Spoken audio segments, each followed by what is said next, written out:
Baligi nga nilukad ti Congressman Eric Goyap Congressional Cup para iti basketball ken volleyball. Amin dagiti bunggoy ket ing representar da dagiti 10 ket 3 munisipyo ti Benguet. Aktibo nga nakipaset iti opening ceremony dagiti players no sadino ket addaan pay iti kakapintas amuse dagiti bunggoy ti basketball. Daytoy ti may kadwa a season ti basketball men. Bayat nga mairugi ti inaugural season iti women's volleyball no sadino mabuya dagiti ayayam kadagiti nagduduma nga playing venues kadagiti nagduduma nga munisipyo. Sigon kini Benguet Congressman Eric Goyap, ti kangrunan nga panggep ti nasao nga kompetisyon ket tapno italo ken papigsaan dagiti programa iti sports ken tapno maikan gundaway dagiti atleta itinan anay akapadasan wenno experience bayat nga irepresentar da dagiti nagtaudan da nga munisipyo. Kinunapay ti manmanday linteg nga ituloy na nga italo dagiti nagduduma nga programa itay ayam itentero a Benguet. Tapno adda dagiti sports competition nga pagay-ayaman dagiti agtutubo ken dagiti sports enthusiast. May sapay gundaway daytoy tapno maipamaysa ti atensyon dagiti atleta a makipartisipar ken maiyadayo iti dakes nga bisyo wenno aramid. Ing panamnaman ni Roderick Osis, Commissioner ti Congressman Eric Goyap Congressional Cup, nakasaganan ti liga amang ited iti high-level competitions kadagiti umili ti Benguet. Dakkel dagiti agur-ure a premyo itag kampyon iti duwa nga liga no sadino maikan dagiti competing teams iti gungguna. Karaman pay a maparaburan dagiti mapili da a grupo wenno asosasyon. Nandito ngayon kasi dahil sa inyo kaya tayo may ganitong palaro. Nung bata pa ako, pangarap ko makasali sa inter-barangay. Kaya lang, hindi ako nakakasali kasi ang dami mas matatangkal, ang dami mas magagaling kasi sa akin. Kaya sabi ko, dadating ang araw, siguro magkaroon ako ng sariling team. Pero hindi dumating ang araw na yon. Pero sabi ko na lang, dadating ang araw na magkakaroon ako ng sariling paliga. And ito na yon. Bakit importante ang liga natin? Kasi gusto ko kayo malayo sa ibang mga bisyo dahil doon sa kinalakihan ko sa Quezon City dahil marami doon nalululong sa masamang bisyo, sa droga, sa sugal. Pero nung lumalaki ako, active ako, nagbabasketball, never ako nagpunta sa drugs. Never kong tinikman ang droga dahil gusto ko maging varsity ng university. Pero hindi ako pinalad dahil maliit ako, pero ang laro ko sentro, naging varsity ako ng College of Architecture. And itong course na to ay para sa mga youth na katulad nyo, para makapag-inspire kayo. Last season, medyo nabugbog kayo dahil yung laro medyo dire-diretso.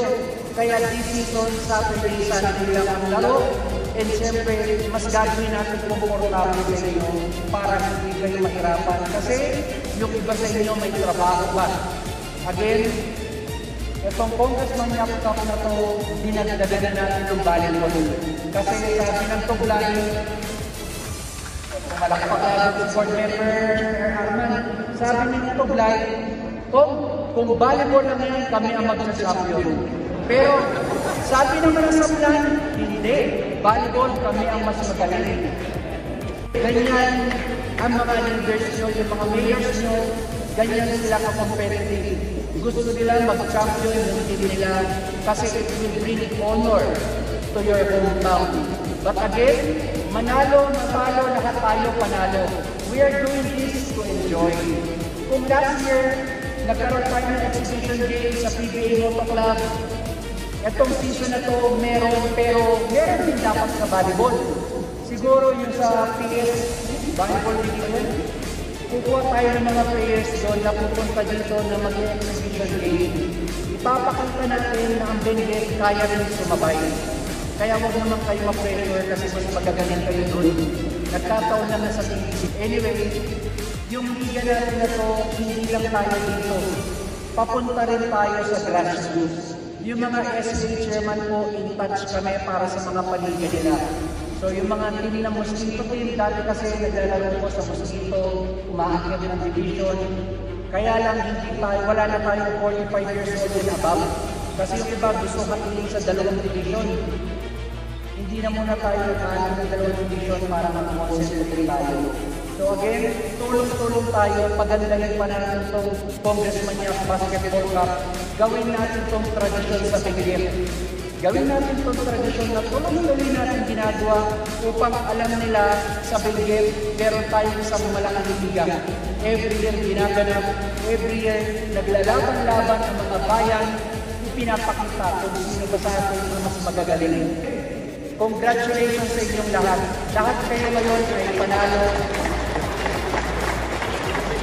And huwag kayo mag-alala kasi yung pinaglalaban nyo, hindi lang para sa inyo. Yung prizes na makukuha nyo, meron din yung mga organizations nakatambal ng pili nyo.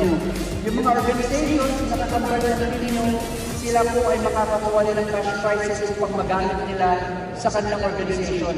Kaya ang laban nyo po, hindi lang laban nyo. Laban din ng mga organizations ng bayan.